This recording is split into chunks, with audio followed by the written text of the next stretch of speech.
What's going on, gang? Baltmatrix here, and today we are taking a look at GenerationToy Scrapper. If you hear some beeping and some clipping in the background, that's actually my baby's monitor. He is currently down for a nap, and I am the only one in the house, so I'm trying to do a review while making sure that the kid gets a decent nap. So if you hear anything in the background, that's just the baby monitor. So, GenerationToy Scrapper. This is the first in six figures that's coming out from this new company, GenerationToy. I want to show off the box really quickly because actually the box is pretty interesting. It's the first third-party company in a while to do packaging really, really well. First you have the sleeve and then this box, which is really nice cardboard. And inside the box, we have some nice quality foam. And then pulling off the foam, we have the figure itself. And other than that, there's only some directions and a poster in the box. And I wanted to show you this because the figure, while expensive, does come in a very high quality box, which means it's going to stick around for a while. Unlike, say, TFC toys that shipped their figures in, well, let's just say those boxes aren't holding up so well and leave it at that. I have to give GenerationToy a lot of credit. They have made an absolutely wonderful mold to look at here. The figure itself is pretty well sized, it's got a nice heft to it, and overall the alt mode looks absolutely wonderful. It has a fully working bucket that can scoop up, down, does a very, very good job. Nice ratcheting joints you hear there. And overall, the alt mode is just exquisite. The amount of molding is just lovely, and it feels good in the hands. The figure feels solid. In the alt mode and in the robot mode, the only real true criticism I have of either forms are these little black pieces on either side. I don't think they're necessary. They work aesthetically, but when you go to transform the figure into its different modes, they just get in the way and are very annoying. Other than that, I don't have any complaints about this mode or any of the other modes. It's a fine figure and feels great. So here is a size comparison with two other Scrapper figures. We have Titan Class Hasbro Devastator and TFC Toys version of the figure. While TFC Toys does raise the bucket up, I feel that the new GenerationToy figure does a better job. Heck, even the Hasbro one can't even keep the bucket up. So, yeah, there's that. The other nice thing is, unlike the other two figures, GenerationToy has rubber wheels.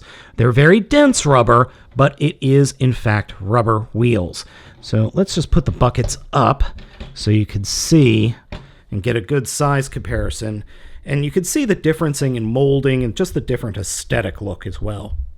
Scrapper's transformation is very complex, but I find it to be a lot of fun, oddly enough. Normally, I've complained about the transformations for these third-party figures to be less than fun, but this one I have a good time with. To start off with, raise the bucket up and out of the way, then come to the sides where these ladders are and unpeg them from the sides and bring them to the front, or fold them all the way to the front like that. Then take the ladders, the gray ladders on the side, flip them away from where they're pegged in, turn them 180 degrees, fold the bottom of the ladders up, and then snap them into the backs of, or just behind, where they were originally pegged in. Then we can take the black pieces and swing them up into where the elbows were once we fold those units or areas down. And this is probably the issue I have is, well, I'll show you in robot mode. Next, we could come to these little doors and flip them open, and they will allow the spring-loaded fists to pop out. And sometimes they just don't want to open. So then flip those out, and we'll do that over here, like that. Then we take the areas above the wheels and open them up, and then lift the wheels up and away from where they were and peg them into place. So then we just move the wheels up and out of the way, and that's it for the arms. Now, for the back of the vehicle mode, we're going to first reach underneath the vehicle mode and grab the gun here and pull it away from the vehicle, or the bottom of the vehicle mode, and that will unpeg the feet. Then we can unpeg the gun, put that off to the side, and move the feet just kind of out of the way, fold them up and out of the way. Then reach underneath or come to the back of the vehicle mode and flip out these set bumpers that are by the tires. And take the rear bottom of the vehicle mode and fold that up and onto the grille of the back of the vehicle mode. Then take the entire rear of the vehicle mode and pull it away from the body from the cab, and then straighten out the upper legs, like so. And then when we do that, we could take the sections that have the feet, and I snapped something off. Oh, I snapped one of the front skirts off. That's going to happen regularly with this guy. Unfortunately, that is just a pain point that you're going to have to deal with if you decide to pick up this figure, are these front skirts. They get in the way. They look great in robot mode, but when you transform them, be wary. So now that we've got the legs straightened out, we could fold the sections where the wheels are around 180 degrees, and then fold the sections above the wheels in to form the shins, and they will peg in to that section of the rear of the vehicle mode that we folded up before. And then we could bring the feet down and around and just kind of put them in place and open up the legs. Coming back to the top of the figure, we can flip the chest open and flip up the head. Like so. And close that chest. Come to the arms and turn the arms such that the elbows are pointing in the right direction. And just be wary of things getting in the way. And then come to the back of the figure and fold up the bucket.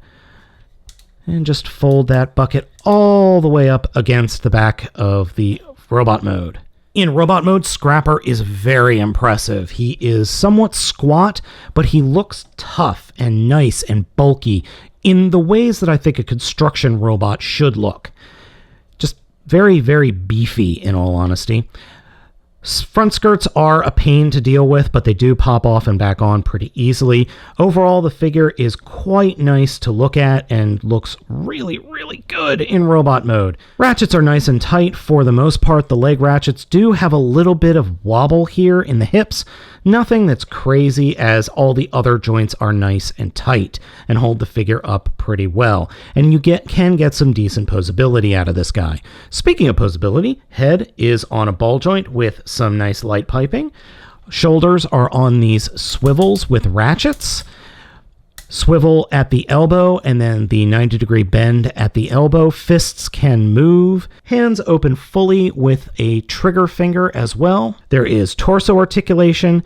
Hip articulation is a series of swivels and ratchets. Swivel at the thigh.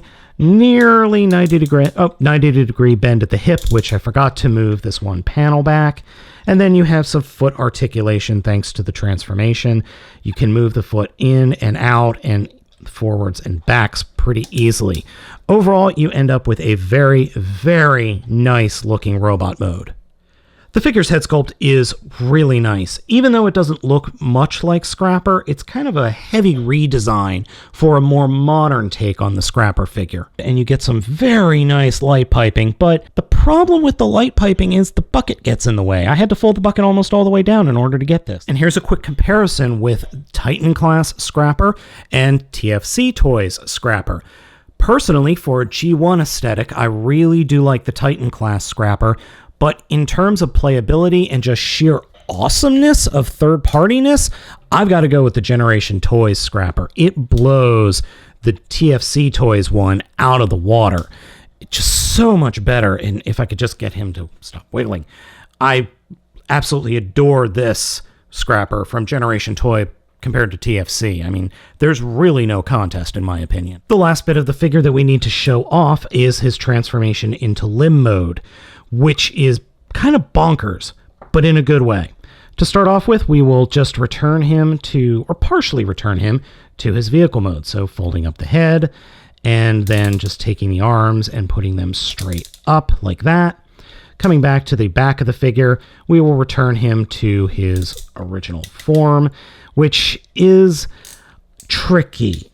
I'm not going to lie, and specifically with those knees, because of the way the knees form in this mode, it is a little bit difficult to get everything lined up. So what you kind of have to do is not guess, but guesstimate The one trick that I figured out that you really should consider is, well, if you're getting this figure, is you don't want the knees to be all the way flush again, or the back of the shins, I should say, flush against this area. This area, it should be left open so that these flaps can come over and fully close, thus closing up what appears to be holes. It's just effectively covering it. So then we can take the legs here, which this is where things get weird. So we'll come around underneath the canopy and flip out these little wings, and then the whole canopy section disconnects, folds up, and will peg into place in the rear of the vehicle mode. So this is where things get messy, we'll say. So this folds up, and then this will come up and peg into these peg holes back here, like this. And this is actually the hardest part, because getting these things pegged in is not easy at all. And the one thing I forgot to do before I flipped this section out, two things I forgot, is first, take the smokestack and fold it as far forward as it will go. And then the bottom part here is to flip these bottom sections around, moving those peg holes such that the back of the canopy can fit into those peg holes. And then just snap that whole section on top like that. And you might think you fold these little bits down, these little wings, but you cannot. So once you get that pegged in, then you can fold everything back and into place up here and flip the feet around like this. So fold that section back up, flip the feet around, and then the gun will peg into the middle like that. Next, what we're going to do is return the front of the vehicle mode to the point where we were just about getting started with the transformation of the arms. Put the tires facing straight down, turn the sections so that the backs of the vehicle mode arm sections are pointing to the back of the vehicle mode, or bottom of the vehicle mode. Fold these units up like that. Next, once the wheel wells are open up, take the arms, open them up just a little bit, and turn them all the way around 180 degrees so that these tabs are pointing towards the inside. And then you will grab the arm sections and hold the wheels in place and fold the arms in, and those tabs will peg into these holes in the chest, or what were the robot's chest. So we do that. And then we take these black pieces and then fold them up along the sides here and get them out of the way. And the wheel wells we will fold straight down like that. The last bits are we reach underneath, and these little silver areas here will actually fold down. And this is, honestly, this is the hardest part of the transformation, is getting these little bits to fold down, because I don't have any nails anymore, so I have to break out like a screwdriver or something in order to get them down, because I just clipped my nails and now I can't transform him. With those sections open up, that will give the figure some posability there at its ankle. And the one thing I forgot to do is to peg in these sections up here. They will peg into place and hold everything. Then we can take the bucket and fold it down, and the bucket will actually peg in right in those two peg holes in the back. Though it is a bit of a challenge getting everything lined up. Not that big a challenge, though. And finally, we will take the canopy here, and we will fold the top of the canopy down and flip out the combiner port, which is right here. I'm not going to do that. And here we have the foot. The foot has been transformed. As you can see, we have a very interesting foot look compared to the other ones, which I'll show you here in a second. And we have plenty of articulation in the foot, as long as these little flaps stay out of the way. So we've got plenty of articulation there. Here we have the size comparison of all the different limb modes. Hasbro Titan class Scrapper here on the left with a slight mistransformation, and TFC Toys here on the right with a, again, slight mistransformation with the canopy. As you can see, they're all roughly the same size, but the Generation Toy, looking from the side, is going to be just a bit bigger. So we've got a connector port here, and then way up here is the GenerationToy connector port. My guess is this figure, or this combined figure of, I can't remember if it's Gravity Builder, yeah, is going to be about the same size as Titan class Devastator. I really enjoy GenerationToy Scrapper. I think this thing is a fantastic figure on its own, and it's just fun. The transformation, while complex, isn't overly difficult. It's got a great vehicle mode with a lot of built-in functionality. Its robot mode is fun and beefy and neat to look at. And the combination mode is actually unique compared to the original G1 figure's transformation. It's everything that I expect a third-party figure to be, and I just like it. The aesthetics work for me, and the play factor is there for me. I think you guys should pick this up. So gang, as always, I have been Baltmatrix. I ask you to like, comment, and subscribe. Give me a thumbs up if you liked it. Give me a thumbs down if you didn't. And as I always say, I will catch you next time.